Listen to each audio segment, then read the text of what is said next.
In 1881, around 15,000 Chinese men were hired to be laborers for the Canadian Pacific Railway, also known as CPR. What is the Pacific Railway, you ask? The Pacific Railway was made in BC to get from one side of Canada to the other. Although there were many workers, only around 7,000 worked on the actual railway, considering some were more experienced due to where they came from. 1,500 of the laborers came from the United States and were considered the experienced.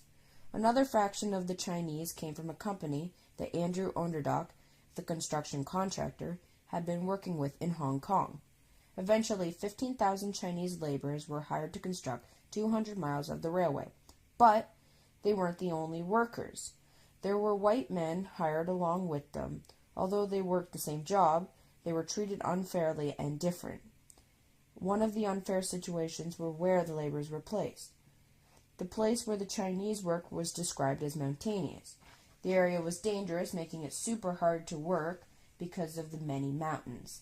While the Chinese worked there, the white workers were put into little to no dangerous places. Another reason that was ridiculously unfair is their pay. During the dangerous work the Chinese did, they were paid $1 a day, and that might seem okay at first until you find out the white workers were paid $2, sometimes more, to do less work and safer labor. At first, this was all I could find, but digging deeper, there was more.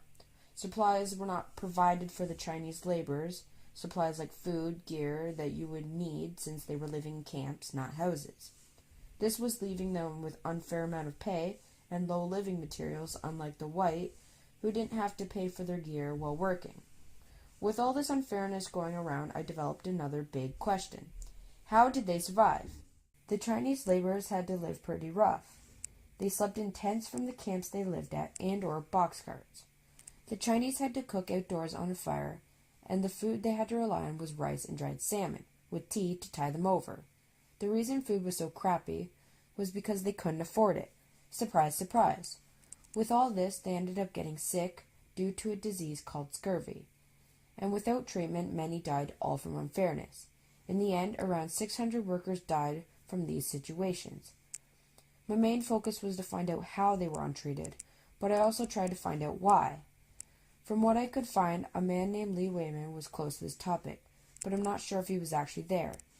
He gave a lot of information but never said why, but did say this.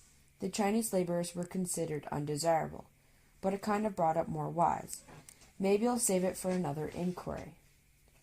Thanks for watching my presentation. I hope you learned lots and enjoyed.